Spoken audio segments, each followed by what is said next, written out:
Hi, this is Reinhard from EverydaySystems.com. Almost a year ago, in January 2007, I did two podcast segments about to-do listing, Chain of Self-Command and Personal Punch Cards. Today I'd like to, one, report that these ideas have been very helpful for me and at least three other people that I know about, and encourage you, if you haven't already, to take a look. And two, I'd like to describe a modification that I made about 6 months ago that has made these systems even more powerful.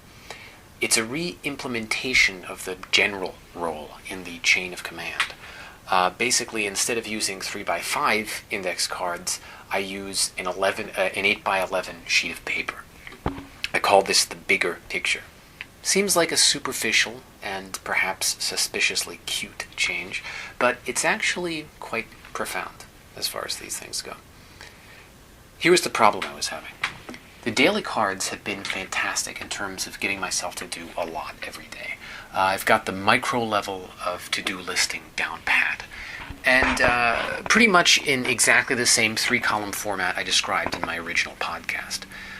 The monthly cards have also been great at their job of keeping me focused on one medium-sized goal at a time. It's December now, and I'm batting 1,000 in terms of following through on my monthly resolution cards for 2007. I've got a doozy lined up for December, so we'll see if I can keep it up.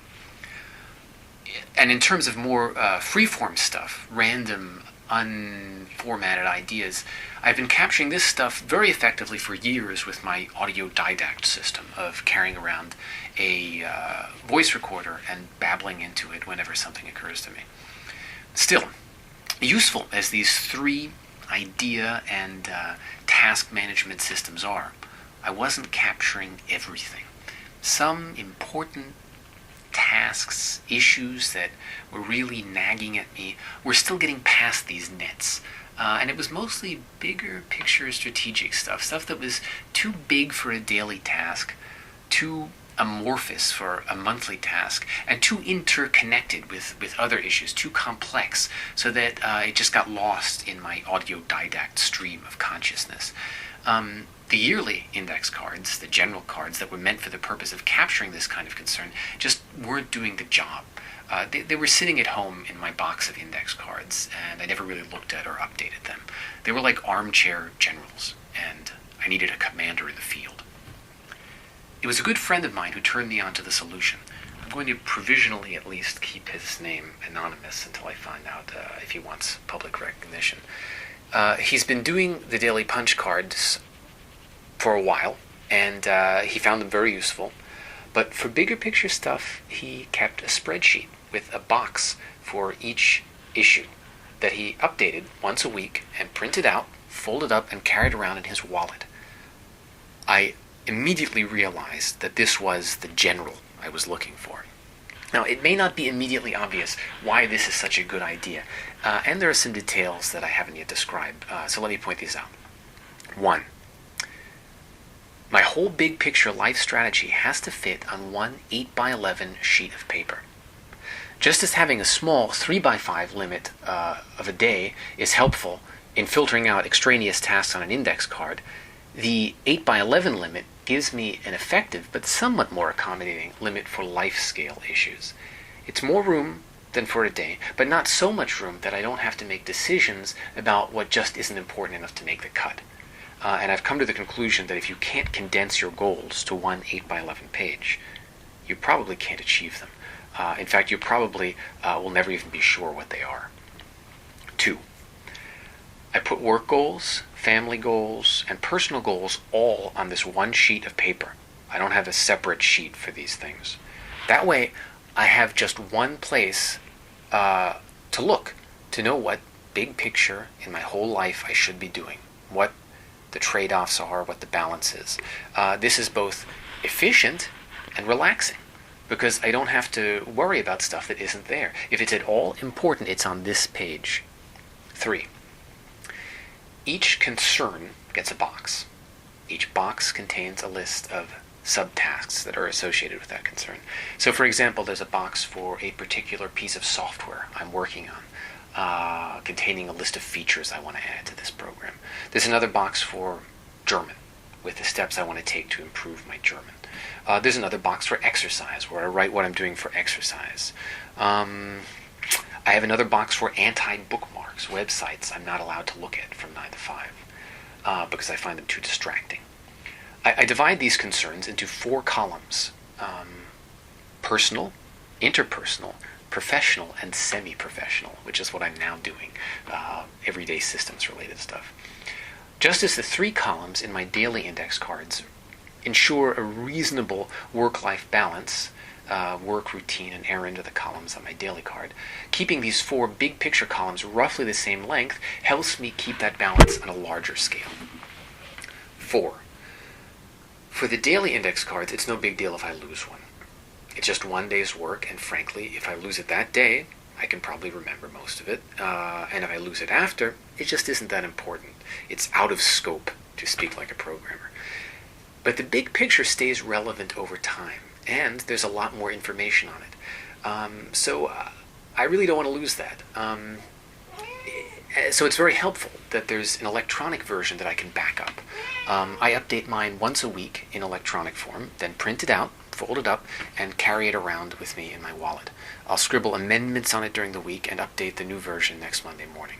This gives me the benefits of having something low-tech and tangible to carry around with me, with the power to easily back up and refine a complex document. 5. Unlike the daily or monthly index cards, where I have to do every task, nothing on the big picture is necessarily binding. I don't have to do a particular task to have the right to remove it. The primary issue here is to get nagging concerns out of my head and onto paper. It's a little like David Allen's 43 folders thing, except 1 page instead of 43 folders. Not that that might not also be valuable. Writing down a concern that turns out not to be realistic or desirable, and then retiring it at some point, is actually valuable. You may not have achieved anything, but by writing it down and then officially dismissing it, you keep it from swirling around in your head forever. I think David Allen calls this open loops. If I'm feeling particularly confused about something, I put a question mark behind it to emphasize that it's something I want to explore rather than a goal to knock off or feel guilty about not knocking off. If, on the other hand, I want to emphasize that something is a goal to be prioritized, I put it in bold font. I use Microsoft Word to create my big picture. I had it on my machine and I sort of understood it to some degree already, but any word processor should do the trick. Each concern is a text box. I align all the box sizes and positions manually, which is a little irritating, but not sufficiently so that I've bothered to figure out a better way yet. I format it landscape, 11 by 8, rather than portrait. It's more map-like this way, which feels appropriate given that this is a kind of map of my life. And also, my 4 columns would be very cramped in portrait. 5. When I achieve or retire a goal, I cross it off in pencil from the printout, and at the end of the week, I then remove it from the electronic version. I don't want to be walking around with a million crossed off ghost tasks. There just isn't room for that, and it's not valuable, even if there were room. If I want to review past accomplishments later, I can always look at an old printout or turn on track changes in Word or use version control. Frankly, it's just not that important. I don't want to invest too much overhead in this. 6. This is less fundamental, but still useful. At the top of the sheet, I put the date and the current monthly resolution, just as a reminder.